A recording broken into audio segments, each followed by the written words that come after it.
There we go. Oh man.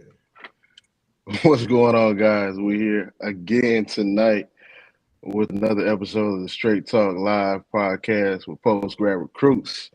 Got us.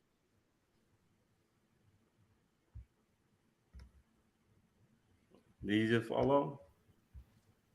Yep, you're gonna have to restart this thing. Take two. Having some technical difficulties with our host Kevin Robinson, but tonight we have on Mr. Cedric Leonard, D-line coach at Oklahoma Baptist University. One of my friends said, "Man, you find some of the strangest colleges that I never heard of." and that's why we do this, so we can let kids know, hey, there's other colleges out there. Yes, sir. Most definitely. Most definitely. Appreciate you guys having me on here tonight. It's a privilege to be here. So look forward to, answer guys' questions so to expand. Right. So, I mean, let's go ahead and get into it, man. Tell us something about yourself. Let everybody know, how you got into this thing. Your journey Yes, is. So I'm originally from Montgomery, Alabama. Right there, St. Jude, right there in West Fairview. My whole life. Ended up going to Troy High School. Got to Troy the summer of 2000. Was there until the spring of 13 before I ended up transferring to the University of North Alabama. All the while, the time frame while I was at Troy and North Al, I was blessed enough to be a part of several conference championship teams. In 16, all culminated, which has been my first year. We actually made a national championship run. So after that year, my head coach at sort of helped me get a GA job out in Texas, which ended up moving me out this way from Alabama. So ended up GAing in Midwestern State for a little while, for a couple of years. One Lone Star down there in 2017. Forward to the spring of 19, I got hired on here at Oklahoma Baptist as a D-line coach. So I've been here now going on a few seasons. So, yes, sir. Okay. Yeah. So Coach Davis had an issue with us having all these Southern coaches on here, these Southern colleges on here. Oh, man. I'm from Massachusetts, so we be all out here in the Northeast dealing with all kinds of different weather, and it's just hot down there.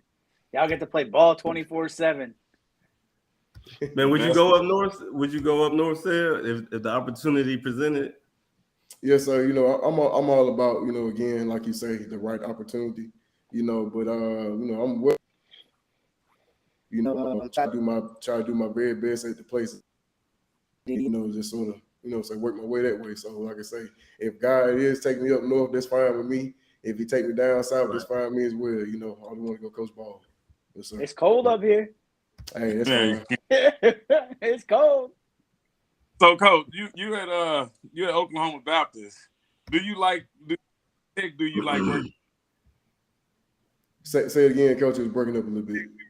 Oh, I was trying to see what tech do you like working with most, teams and stuff. Because when I was trying to see what y'all hearing it with the inside, It's getting a little echo. 2 and 3. Is it? I can't understand the question, y'all. If y'all hear it, rephrase it to me, please. Go ahead, Freeman. Coach, You we're gonna good? try again. I was asking you, like, I know everyone have a favorite position that they like to train, going throughout their practice. I was trying to see where you more interior guy where you go 0-3 or 0-1-3, or you're exterior guy where you like those 5s or those new age wide 9 guys. Man, honestly, I truthfully think I'm a little biased because I was an interior myself, so I like working with the interior shades, trying to same time. One thing I've loved about, just transform my game, continue to learn, just expand my knowledge. coaching those ends, man, all game out there too. So I enjoy working with those fives and those wide nines, stuff like that. Just working on, actually how to pass rush, just little stuff like that, because I definitely think it's not getting taught as much as you would probably think it would be. A lot of coaches, nowadays, it's a big trend. Guys are starting to focus a little bit more on the individual drills when it come down to how to actually craft your hands, how to craft your hips, your feet, and in the offensive line and pass set, little stuff like that. That's not. I can truly say, I know back during my time frame when I was playing, as good as we were, there was some stuff that probably wasn't touched on as much. So I definitely think there's something that's helping change the game right now. So yes, sir. Let me kind of piggyback off that one, Coach, because I was watching a conversation with Warren Sapp, and you start talking about these D linemen and how the game has changed. And I think Warren Sapp was, at least in my generation, one of those kind of forward thinking, kind of newer D tackles. And you see guys now like Aaron Donald, guys who don't necessarily fit that mold of what we would traditionally think about a D tackle. What type of players are you looking for? And is a guy like that, do you see, being on that D line, coaching that D line, are you seeing that more as a trend, or players like that just different and they can make it happen? Or are we trending that way to having more athletic D linemen like that, especially in the middle? I think what you said right there at the very end, you definitely seeing more athletic D linemen nowadays. Just evaluating film.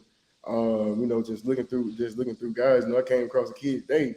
And my first comment on his eval was, he quick as a cat. This dude is so fast off the. Always looking for your ball, get off that first step. Can we get from point A to point B from a defensive lineman? Because generally speaking, the offensive lineman in the pass game, we want to keep you at bay anyway. You know what I'm saying? We want to eat up all that. Yes, sir. So we want to try to eat up all that space. So yes, sir. I do think guys are getting more. As far as like the Warren Sapp and the Aaron Donald thing, my fault. As far as the Warren Sapp, Aaron Donald thing, I think both of those guys are what you said, standalone guys. Like far as like what they did, because the time frame when Warren Sapp came along, it was a lot more name worthy that we knew about. You know what I'm saying? As far as guys he was going against, as opposed to what AD's doing right now. Not to take anything away from AD, because AD is standalone as well. For him to be undersized like that and still the quickness, and the twitch that he has, and the prowess, as effective as he does. So I always think what you trying to run, honestly. Warren Sapp was more so. He was gonna give you a little bit more in the run game. You know what I'm saying? Like Aaron Donald, he'll still swim in the run game every now and then. Like that ain't here. He's so athletic, but at the same time, we'll see him get beat. You don't really see Sapp doing that. But at the same time, some of the moves Sapp may not necessarily be hitting. So with that being said, the kid that just got drafted out of Georgia, what's your thoughts on him? Big Davis. Big interior dude. I love him, man. Big interior dude, and he's fast as can be. Yes, sir. I love him because one, if you go back and look at his stat line was not one of those things that just, was a wow type of thing. Mm-hmm. But sitting amongst ball coaches right now having this conversation, we know right now, generally speaking, when it comes out of D-line play, your nose goes, in particular, if you run an odd front stuff, it's going to man out more times than that. When it comes down to your blocking scheme, he's the guy that sometimes even triple team. So for Davis to still be able to do what he did and control those gaps, because that's basically, shut down the area of the offensive line. Basically, you're not going to come up through here. You're going to have to go somewhere else. I love to see it because that's the epitome of one of the big guys that really don't get as much recognition for a dirty job, but he really would make that defense go. Yep, he's got the two-way go on whatever side of the ball he wants him to play, from in front of it or from behind. He's got that that style of play and that speed and quickness to be able to help them out. Man, I seen that big guy one time. I think they were playing the University of Tennessee. Mm-hmm. He took a trip on and still made the play. Yes, sir. And all at fronts, like you said, on that next level, those guys are coming at him. He got that long wingspan to keep offenders off him. Yes, sir. He's going to be very create that separation. Man, that's the biggest thing. A lot of people going to enjoy playing behind them. You know, those linebackers where they got free run in, those defensive ends where they the 3-tech where you getting the one-on-one. Yes, sir. It's going to be it's going to be too, you know, just a element that guy with his speed and you know, now I mean you can still truly try to get you a 3-man pass rush off against a true 5-man protection, you know, and but now Big Boy is able to correct your ends, you know what I'm saying? So the ends they have a 2-way go. Only one of them gonna be wrong. The quarterback decides to bail out to. You got your nose going out there. They got speed. He should be, you know, what we call the overlap technique, you know, but pull them up. So, like I say, it just adds different dimensions. It adds more stuff to your tool belt having a big guy that can run like that. Right. Now, Coach, with that being said, what type of guy are you going to recruit for that outside edge 9 guy in your program versus the inside interior guy that has the speed? You're going to recruit a guy that you're going to transition from a linebacker to an outside edge D-line guy, or are you going to strictly just stay the course and get your end guy? Usually for me, do it right now, I stay the course with my true DNs, you know, guys like that to fit into our system. I still look for a true end body and then basically 2 interior types. So you got the 3 taking your nose guard. But you know, so generally speaking, I still look as used to playing with their hand in the dirt. But the main thing though, again, I think that I should highlight that I'm looking for out of those guys is the initial first. We got to be very explosive, very twitch out the ball. That's one of the first things I'm looking for. And just being honest, you know, I'm the type of coach now, you know, it's one of them things there, you know, either guy gonna get an effort to do it or he not. Mm-hmm. So generally speaking, like a lot of high school film stuff that I come across, if guys are not giving maximum effort to get up their ball, I got a saying 60 snaps, 60. You know what I'm saying? If a guy's not giving maximum effort to get up their ball every single time, then, you know, more times now he probably gonna turn me off to the point I may not, you know, end up recruiting that guy on down the line. If it come down to finding somebody else that does do that. Yes, sir. But interior guys, again, talk about that, I guess. I mean, I'm looking for my nose guards, generally speaking, they have the freedom to be a little bit bigger, just for, again, what we got them doing. You know, especially with some even in the odd front, but doing a lot of odd front type of stuff. You know, you need a guy that can maintain, you know, they can maintain the double teams. You know, so my nose guards, I like those guys to be able with around 290, honestly, 285, 290. I think we can say around there, generally speaking, and we can move with it. That's fine. Then my 3 technique body, that's gonna be, you know, he plays some 5 technique as well as some 4s.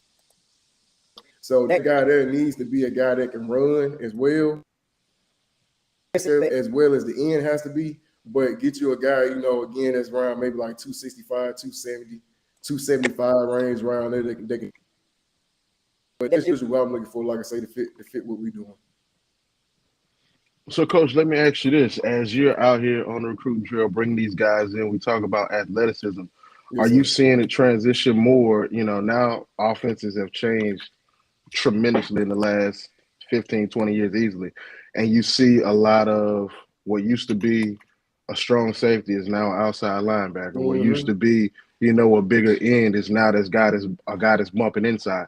Yes. Is that what you're seeing? And if so, is that how you guys are approaching it? You know, he may be this one position in high school, but you guys are projecting him to be, you know, that D lineman once he hits that collegiate level. How are you guys approaching that?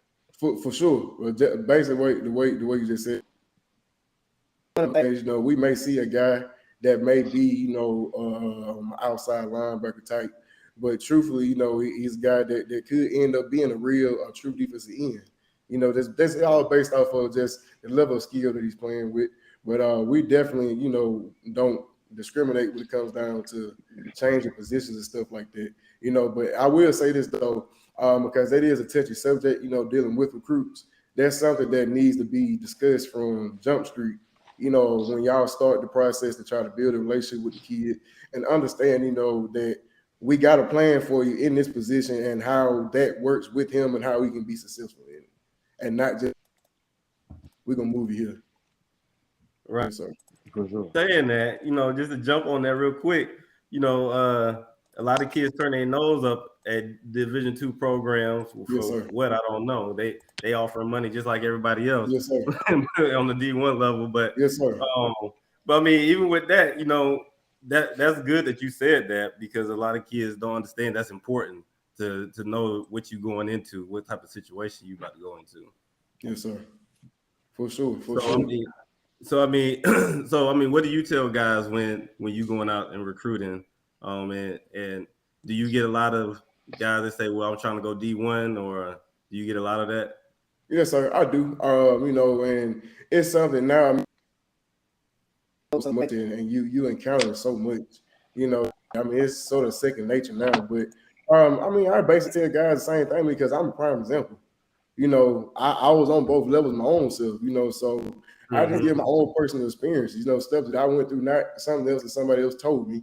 You know, but stuff that I did, stuff that I may have wished that I may have did a little differently, or you know what I'm saying, stuff that I thought went well for me. You know, so basically, I just gotta keep it real with the kids and make them understand too. You know that generally the Nick Sabans and all these boys calling you, I'm saying, early on, and you late. You know what I'm saying? You late into your senior first 3 games type thing. You ain't got no call from no any big boys. And if you got one at that point in time, you still may be down the line. You know, don't quite understand the recruitment process. So as a coach that's on the D2 level, you can't necessarily take it personal because they just don't know. You know, so it's our job to try to help educate.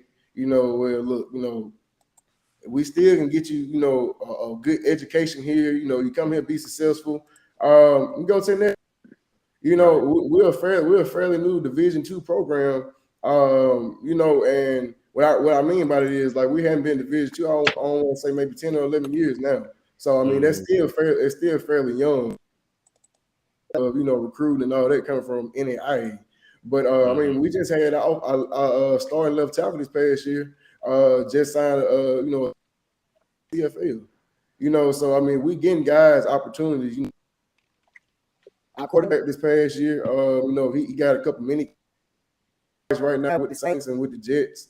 You know, so again, guys are doing it. We got a wide receiver right now on our roster that going into his junior year, this upcoming year, he has a 7th-round draft grade already. You know, so he's looking to do something that, you know, not too many D2 guys do, especially talking about a junior.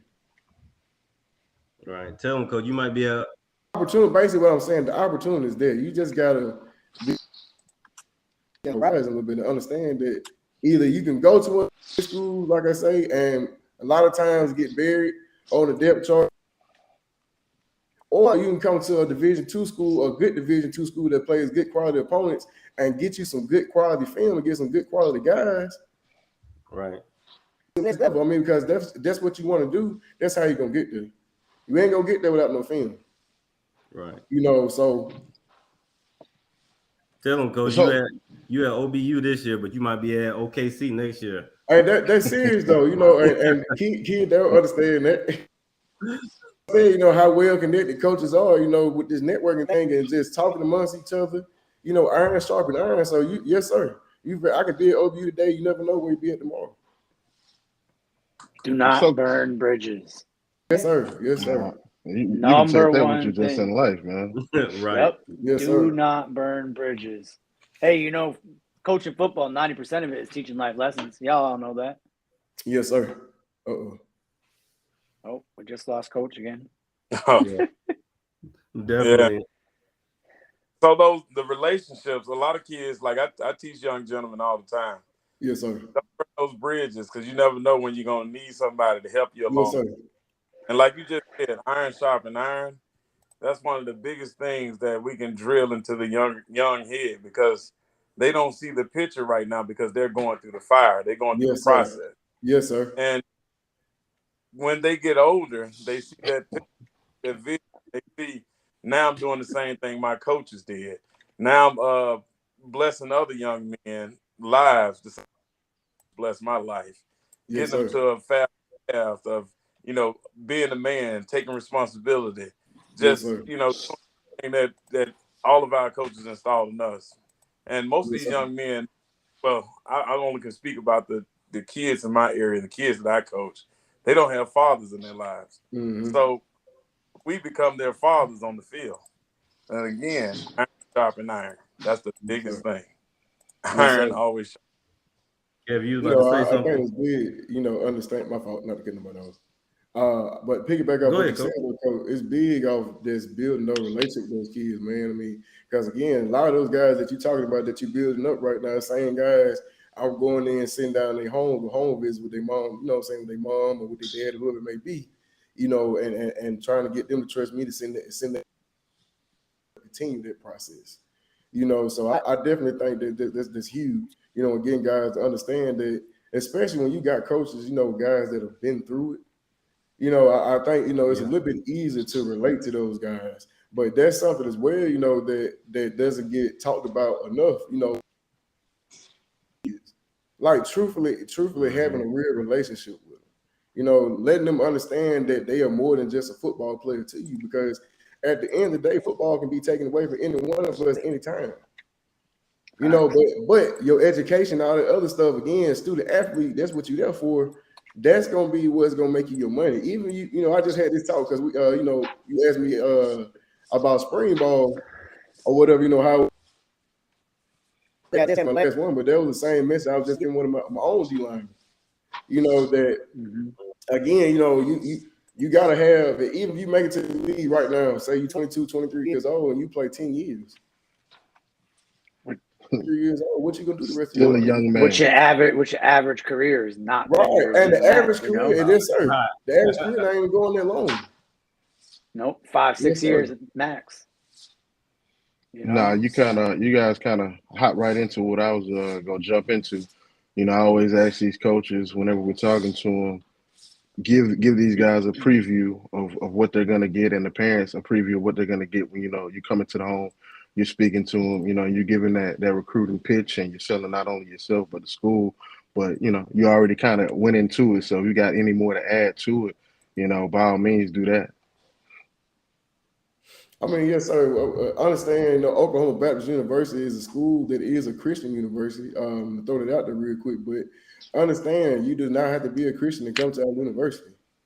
We got guys that come from all walks of faith and life, or whatever. So we like to think that the way we lead our life will help plant that seed potentially, and then if it's meant to water and grow, it's gonna grow.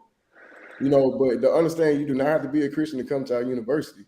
But we are looking for strong-willed young men, that gonna reject passivity. When somebody asks you to do something, now I'm gonna do it later. Right now, you know what I'm saying? We're looking for those type of young men. Good, again, just guys that will come in that's gonna work. Guys that take pride in what they're doing, got passion about what they're doing, and understand that it's all about having fun too. Yeah, it's college, so it's a little bit more serious than what it is in high school. But at the same time, it's still a game, fellas. So you still gotta learn how to have fun, but you gotta learn how to embrace the struggle with it. So, yes, sir. But those are the type of guys we having fun. yes, sir. Yes, sir.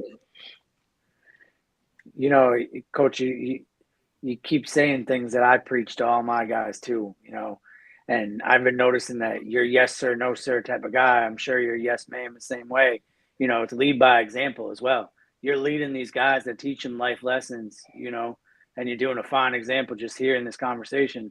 I want to make sure that the guys that are watching the show recognize that, and see that the coaching staffs, all the coaches, we're humans just as much. And Yes, sir.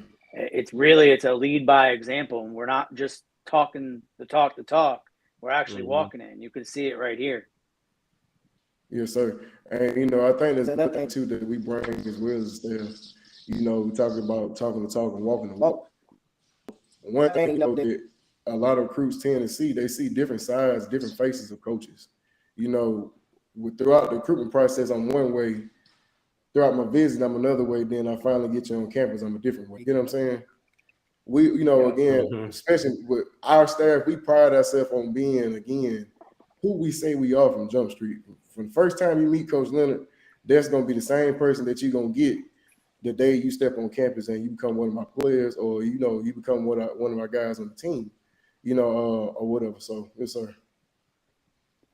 I think that's so vital that you get somebody who's going to be the exact same, because like you said, you got parents who are trusting, these coaches and these universities to take their kids out. You got kids who are entrusting you with their futures, their athletic careers. So to have consistency across the board and not have things totally switch up, once the pads get put on and you get on campus, that's vital, man. That's important.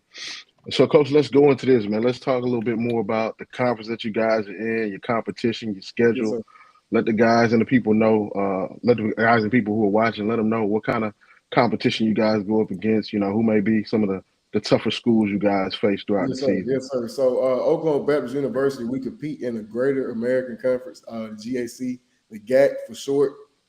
The GAC consists of known universities like Hardin University, Henderson State, Ouachita Baptist. Those three teams there are generally speaking top 25 teams year in and year out, playoff teams and stuff. So when I got hired here in 2019, we actually posted at that point the school best record since joining Division II, which was 7-4. Had a couple games that that could have easily went the other way.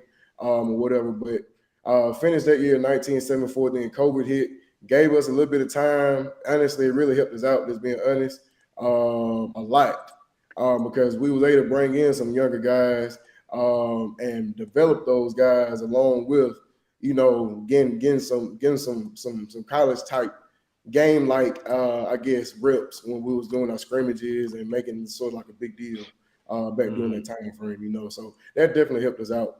But fast forward to this past season, we finished 8-4, which is now again the new school best record since joining Division II. Won another game this year that again we probably should have won the year before.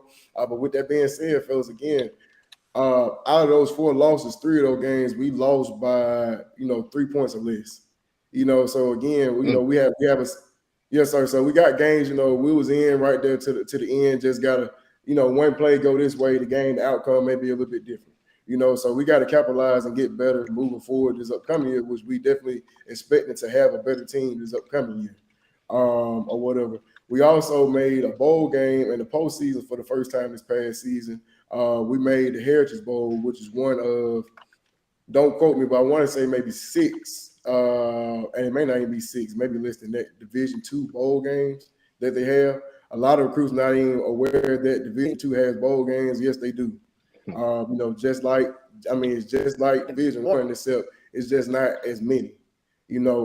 So made it down to the Heritage Bowl in Corsicana, Texas, where we played against the University of Texas Permian Basin, which is a team that competes in the Lone Star Conference. Or whatever. So we played those guys, came out on top. So we actually got our first bowl game / first postseason victory this past season as well, with the long with posting the school best record 8-4 since joining Division II. Yes, sir. Y'all doing Gotcha. big So you guys on the up and up, man. Yes, sir. Congrats on that. Trying to do a little something, Coach. Then I gotta shout my boys out real quick because I know that they're gonna be watching this as this TMB Trench Mall Bullets.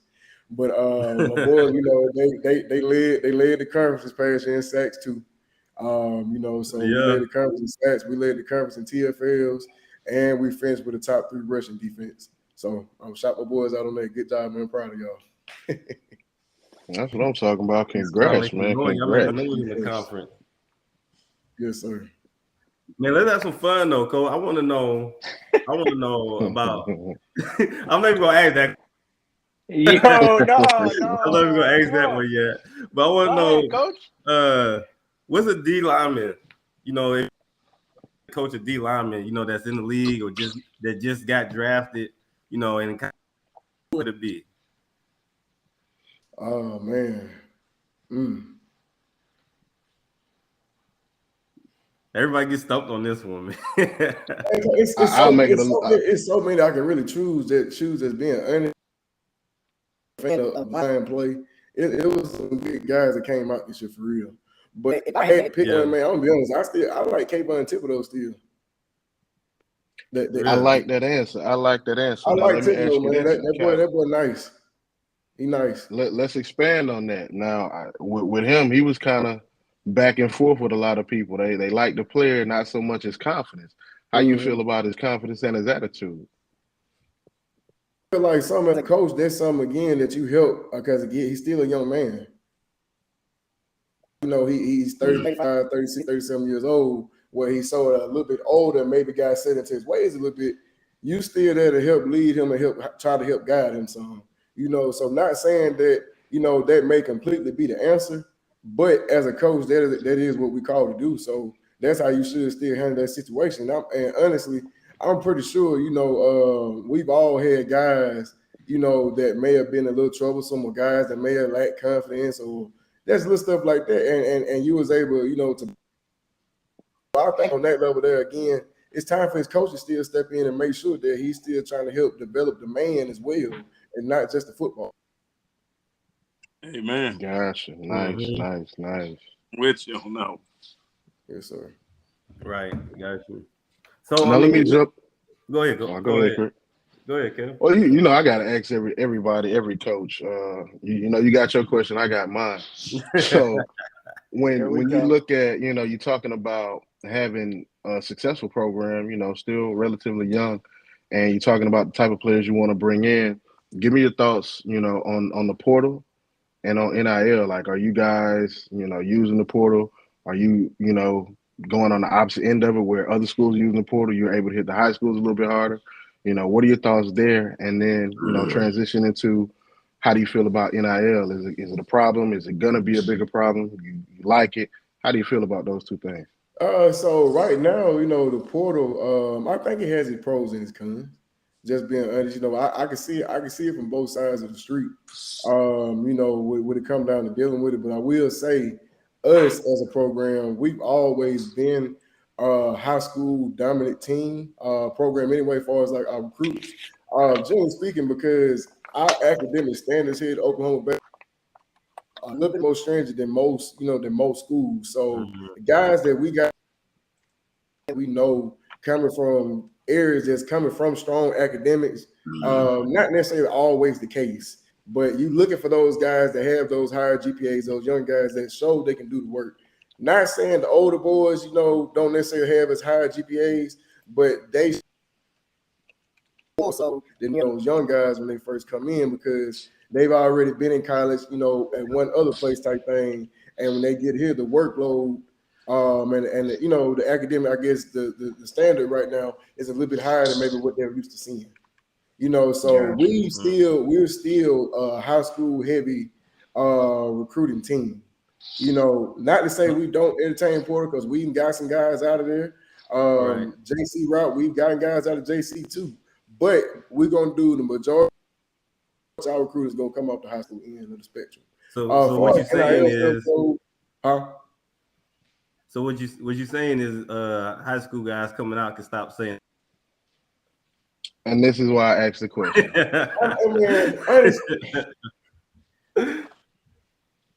Yes and no. I mean, I think that's a double-edged question, man. Because at the same way that I'm speaking about our program being high school dominant, I know programs right now that's completely opposite of what I just said.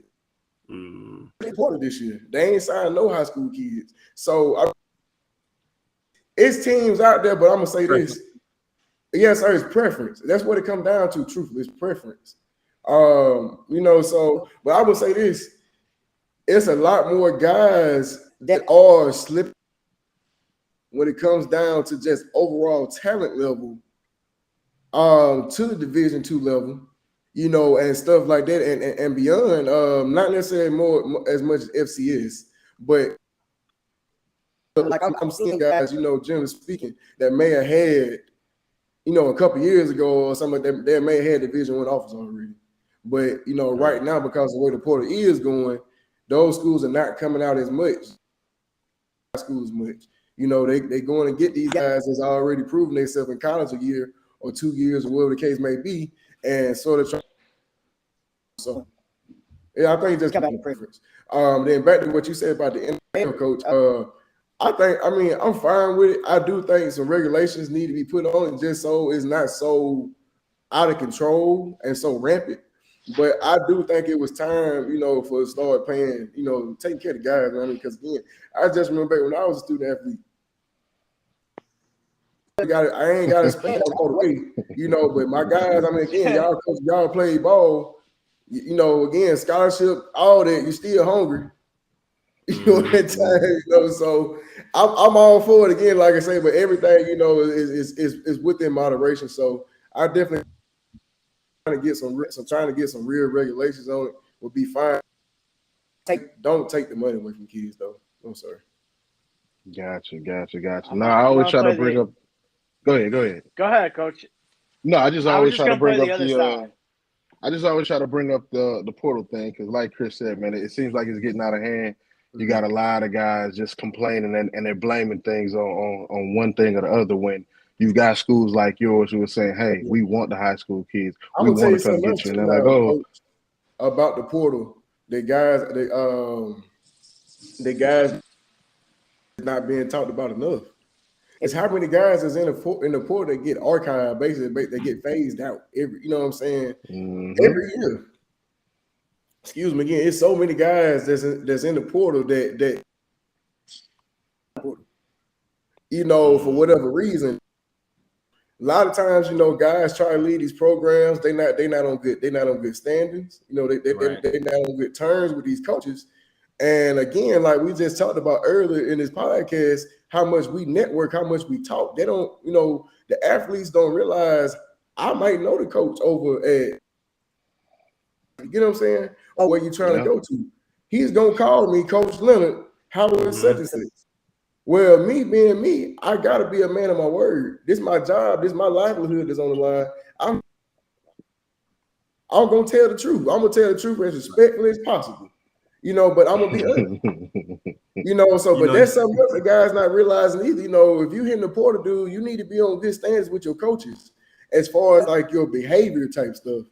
Now if it was just an issue where you weren't playing or something like that, I understand those guys at times. You feel like you got a better opportunity to go play somewhere else type situation, you're gonna play. But a lot of guys, like I say, they trying to get these programs because they falling out with these coaches, he did this, he did that, and it's not working out. It's not working out too well. Sadly. It's funny you say that because I had a kid call me and I'm leaving, I'm jumping in the portal, man. This just ain't where I want to be at. So I'm like, okay. He forgot I took him on his visit. I drove him to his visit. So I called the coaching staff. I called the coach and said, hey, what's up with this kid? What's going on? And then they told me the truth. I said, okay, thanks. That's all I need to know. That's how fast it happens. That's how quick it happens. Yes, sir. Yeah, exactly. And Coach David, you say you trying to be on the other side. You trying to be the dark side. Yeah. I'm just gonna play devil's advocate here. I agree with you. I mean, the kids. I mean, like Coach said, we all went through it. We all played ball. We all did the same thing. We all think that the kids deserve something. But what those kids are not understanding, I've been reading articles. I've been seeing these things that like. These Division I players, they get all this gear. They have stacks and stacks of gear after their college career, and they don't know what to do with it. It's like, well, you just got a free college education from a top tier school, top 10, top whatever school it is, for free. You just got all this clothes, and then you're begging for more. It's like, when do we realize that there are people out there that don't have anything? And like this clothing that you have that you're not unsure of what you're gonna do with it, donate it. Don't get greedy. Coach. I agree, but at the same time, I mean, you can apply that same principle to a lot of other stuff that we don't. You know what I'm saying? So what make you pick and 100%. choose with the NIL as opposed to like a company?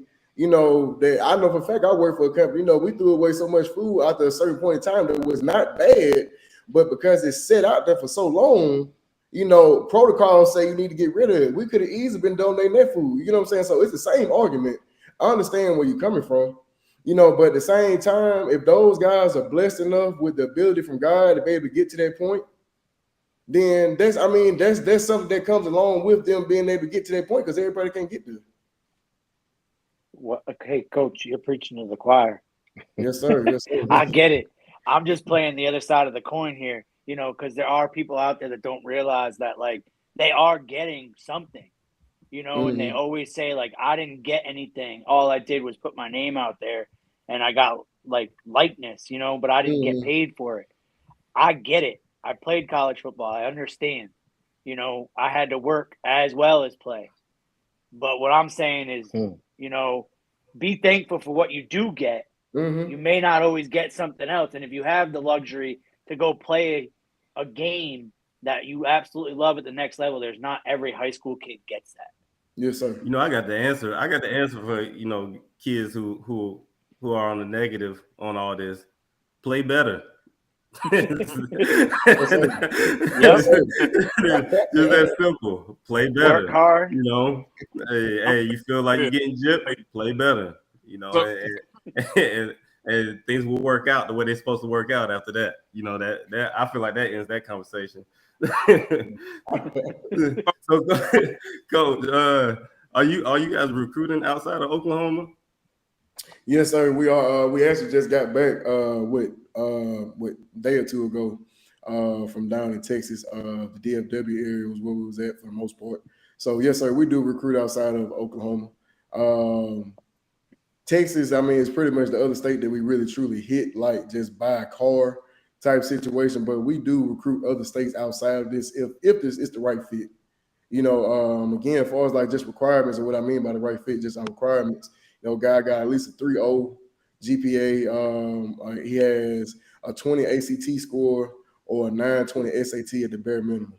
You know, and like I say, as long as they fit those requirements there, because we are a private school, then everybody's tuition, all the other stuff is always the same anyway. You know, so if he's willing to travel, that's cool. Our left tackle that I was just spoke about this sign with the CFL, he actually was from Alaska. So he came to come play ball with us. You know, he was an all-conference guy. Oklahoma. Yes, sir. I kid you not. Crazy, man. Right. You know, I signed D lineman from Alabama. You know, that's been on my roster at one point in time.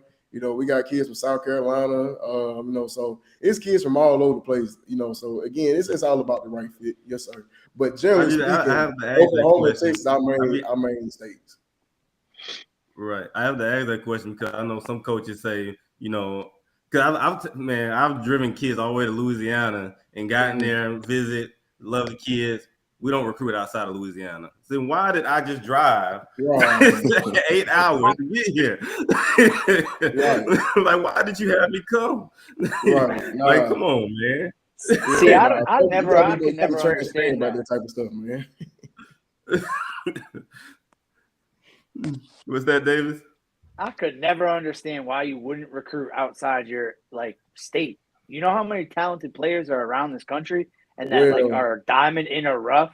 Well, I get some of it. I get some of the reason why. Mm-hmm. I get some of the reason why because you know a lot of times they're afraid that the kid's not gonna stay. You know, kids get scholarship happy and they just want to go. They just want to go, and then they get there and they're like, I don't want to be here. I want to go home. I don't want to be here. You know, they find any reason they can to say they don't like being there, and really they just homesick.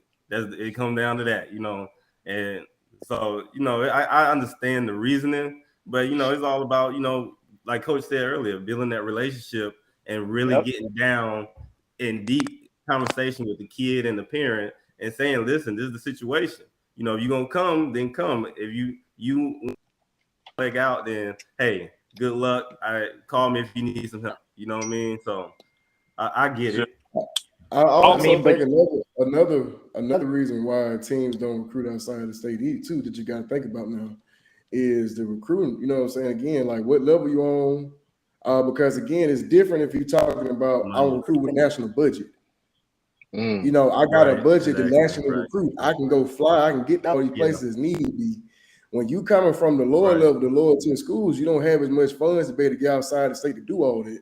So, you know, I know for a fact that if I was in Texas, we recruited strictly Texas kids because we can find everything we need in the state of Texas. There was no reason to go outside the state of Texas. And on top of that, when it came down to scholarship offers, I was able to get the kid a lot better offer and stretch the schools a lot longer, you know, as far as like being able to sign the kids, which allows you to be able to sign a higher caliber kid too. You know, so again, it just all depends where you're coming from, you know, and what the stipulation is on around where you at. Yeah, but on the other side of that, who's to say that with all the technology we have and all the recruiting elements that we have, that you can't do the recruiting without spending money and you're just sitting in your office or at your house? You know what I mean? Well, and also, that would cause, say, you could, go ahead, Coach. You could, but the issue that you run into now is that the difference between doing that and recruiting the Texas kids, how you gonna get your eyes on this kid? You know what I'm saying? Yeah. How we know just because his film say he's 6'4", 265, that this kid ain't 6'1", and we know that happens all the time. Yeah. You know what I'm saying? So you gotta look at it from all angles now. You know, if the kid comes from money, he comes from a family that's well off and he can afford to fly himself down and come see us, then you can understand it. Right. You know, but not every kid is able to be in that situation. Right. He might be playing with a plastic foot for all you know. You find more kids that's not able to be in that situation than you do that can do it. You know, so right. Right. I'm glad you're answering some of these questions, Coach, because there's kids on here that need to hear this and hear these reasonings because they create their own. So I'm glad you saying this stuff. Man, Photoshop is crazy these days, man. They speeding up video. He running a 4.8. Video running like a 4.4. Come on, man. And they talented too. They talented with it. Make it look real. Make it look real. Abs and everything. Add on 10 pounds. Everybody running 45. You never know. Those TikTok filters work. Man, so I gotta. So now the fun question. Now we gotta ask the fun question.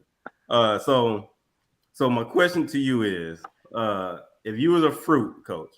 Now this is a serious question because it tells us a lot about your personality and who you are and what you think about yourself. All right.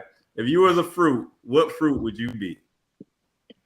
Man, so I thought about this one, guy. I seen it, but I definitely think I think I'll be a passion fruit, Coach. I gotta be. I gotta be. Fruit. I'm passion fruit, and mainly because I'm very passionate about what I do. You know what I'm saying? Like I love coming into the office every day. I don't feel like I'm coming to work. You know, that's another thing I encourage our kids to do too. When you're going to school, man, you know, it's not.